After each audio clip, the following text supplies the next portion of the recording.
নমস্কার, সকলকে স্বাগত জানাই সমৃদ্ধ অফিসিয়াল 3.0 আরও একটি নতুন ভৌতিক গল্পের ভিডিওতে।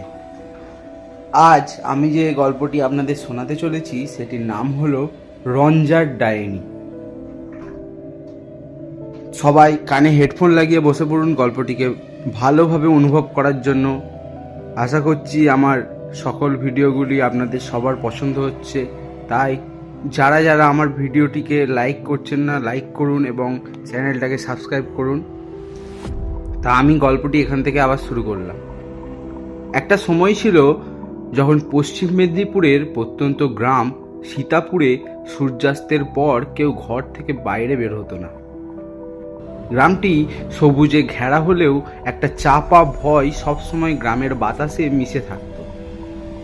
কারণ গ্রামের পাশেই ছিল এক প্রাচীন শ্মশান, যেখানে বহু বছর ধরে কোনো মৃতদেহ দাহ করা হয়নি।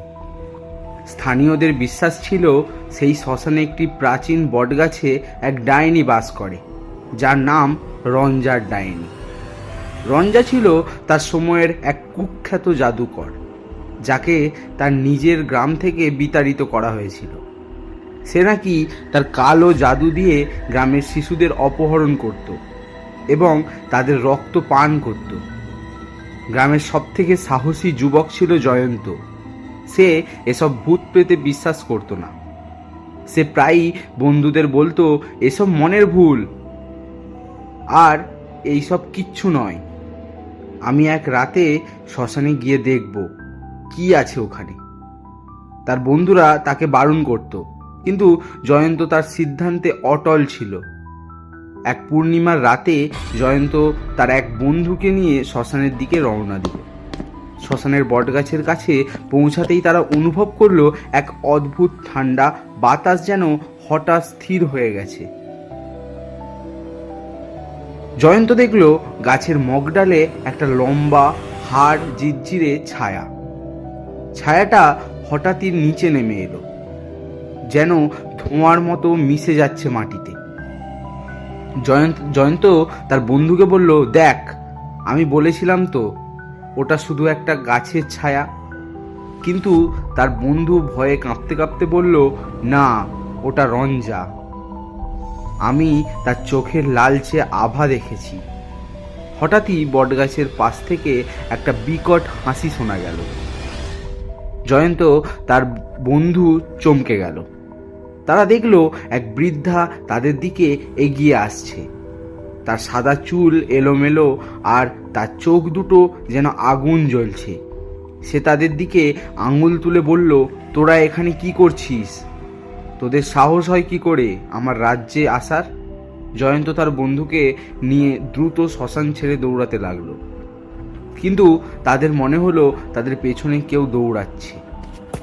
কিন্তু পেছনে ফিরে তাকিয়ে তারা কাউকে দেখতে পেল না। হঠাৎই জয়ন্ত অনুভব করলো তার পিঠের ওপর একটা ঠান্ডা হাতের স্পর্শ। সে পেছনে ফিরে দেখলো রঞ্জা তার দিকে তাকিয়ে হাসছে। রঞ্জার হাতে একটা ধারালো ছোরা ছিল, যা দিয়ে সে জয়ন্তকে আঘাত করার চেষ্টা করছিল। জয়ন্ত কোনো মতে তাকে সরিয়ে দিল এবং একটি পাথরে হোঁচট খেয়ে পড়ে গেল। রঞ্জা তার উপর ঝাঁপিয়ে পড়ার আগেই তার বন্ধু একটা বড় গাছের ডাল দিয়ে রঞ্জার মাথায় আঘাত করল। রঞ্জা কিছুক্ষণের জন্য থমকে গেল, তারপর দ্রুত তার ছোড়ার মতো লম্বা নখ দিয়ে তার বন্ধুকে আঁচড়ে দিল। জয়ন্ত তার বন্ধুকে টেনে নিয়ে দ্রুত শ্মশান থেকে বেরিয়ে এলো। পরের দিন সকালে জয়ন্ত তার বন্ধুকে নিয়ে গ্রামের ডাক্তারখানায় গেল। ডাক্তার তার বন্ধুর ক্ষত দেখে অবাক হয়ে গেল। ক্ষতগুলো যেন সাধারণ ক্ষত নয়, বরং তাতে কালো জাদু লেগে আছে। ডাক্তার তাদের বলল, তোমরা রঞ্জার ডাইনির শিকার হয়েছ। একমাত্র উপায় হলো শ্মশানে ফিরে গিয়ে তার চোখের মণি নিয়ে আসা। জয়ন্ত প্রথমে রাজি হলো না, কিন্তু তার বন্ধুর অবস্থা খারাপ হতে দেখে সে আবার শ্মশানের দিকে রওনা দিল। এবার সে একাই গেল। শ্মশানে ফিরে সে রঞ্জাকে খুঁজতে লাগলো। সে দেখতে পেল বটগাছের মগডালে রঞ্জা বসে আছে, আর তার চোখ দিয়ে লালচে আভা জ্বলছে। জয়ন্ত সাহস করে বটগাছের দিকে এগিয়ে গেল এবং একটা বড় পাথর ছুঁড়ে মারল। রঞ্জা পাথরটা দেখে হোঁচট খেলো।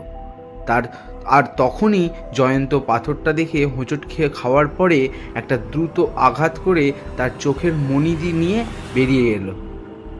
চোখের মণিটা তার হাতে আসতেই তা একটা রূপকথার মতো লাল ফুল হয়ে গেল।